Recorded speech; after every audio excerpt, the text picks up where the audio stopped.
Hello everyone, welcome back to new Alteryx tutorial. In this video, we'll go over weekly challenge number 3, which aims to create a 3 and 6 month range averages for the values contained in the last 6 columns, grouped by horsepower category. So before doing that, I will need to rearrange my data, as I need to compute the running averages for each name, for each horsepower category. It would be better to have my data in multiple rows rather than in one single row, pardon. So to do that, I will first go to the preparation tab and select the record ID tool, which will create a unique record ID to uniquely identify each row of data.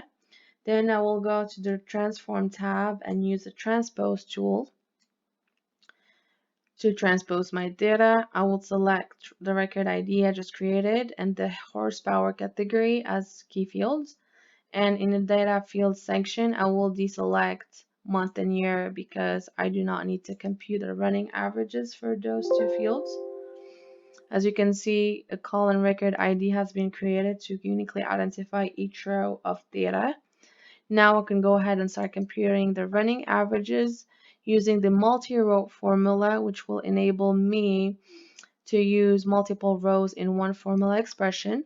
I will first compute the 3-month running average. Since I need to compute a 3-month running average, I will select 2 right here, and I will group my data by horsepower category and name.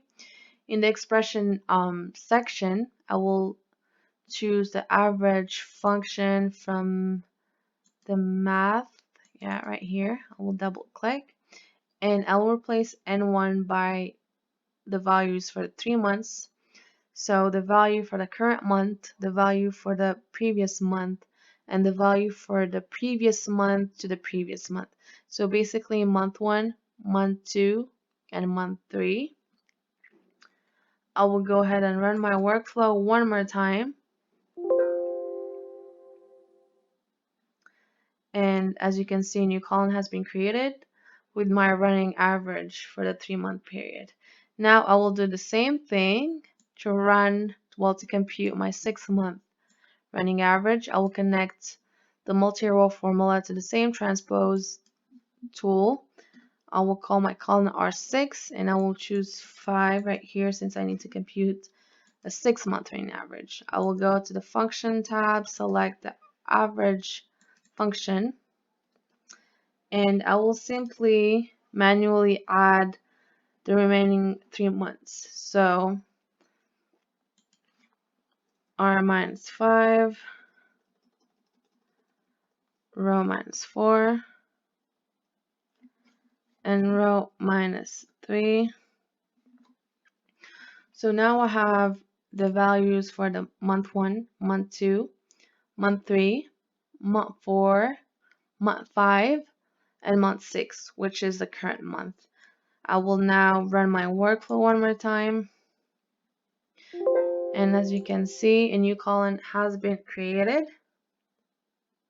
Oh, pardon, I forgot to select horsepower and name. So I will run my workflow again. Okay, and this seems about right. And my new column has been created for the 6-month running average. Now that my running averages are computed, I need to transform my data back into its original format using the crosstab tool. So I will group my data using the record ID, new column headers, name, and the values for new columns are the values for the running averages. And to aggregate my data, I will use the first method. Run my workflow, and I will go ahead and do the same thing for the 6-month running averages. I will group by record ID, name, R6, and aggregate values using the first method. So now that this has been done, I will need to match my data to the output data. And as you can see, the new columns has been renamed using prefixes. So The prefix for the 3-month running average is R3MO underscore, and for the 6-month period is R6MO underscore. So I will do that as well using the developer tab, and I will select the dynamic rename. So click drag and drop, and I would like to rename using the add prefix suffix method, and I will select all the columns I would like to rename. And since this is the running average for the 3-month period, I will use the prefix accordingly, and I will do the same thing for the 6-month running average. Add prefix suffix. Okay, but I will have to run, and I will select the columns I would like to rename using the prefix R6MO underscore. I will run my workflow pardon. And as you can see, the columns have been renamed using the prefix. Okay, now that I have my running averages, that my columns have been renamed, I will need to join all this data together. And to do that, I will use the join tool, specifically the join multiple tool, because I have multiple data inputs. So my first join input will be from the original data columns, which I will input from the record ID, and I will select record ID. Now my second input will be from the running average for the 3-month period, and I will use the record ID to match my inputs. And lastly, my third input will be from the 6-month running average data, and I will use the record ID to match my data one more time. And now I can go ahead and run my workflow one last time. And as you can see, I have my original data right here, and then I have my 3-month running average data, and finally my 6-month running average data. And in this window right here, I could select and deselect the columns that I do not want. I can go ahead and deselect the record ID columns because I do not need them.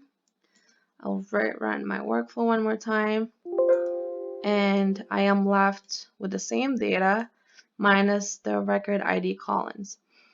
And as you can see, my data has been rearranged back to its original format. Now let's compare it one last time to the output data. Okay, it seems that the output data contains decimals, which I do not have in here. And I think I can just go ahead and fix that. So to fully match the output data, I will simply go back to the average formula I created, and I will select double here. And I will do the same thing for the 6-month running average double. I will rerun my workflow, and it seems now that my output contains decimals as well. My data and the output data are perfectly identical. So now I can go ahead and add the browse tool to my workflow to end it and to efficiently display my data. Thank you for watching.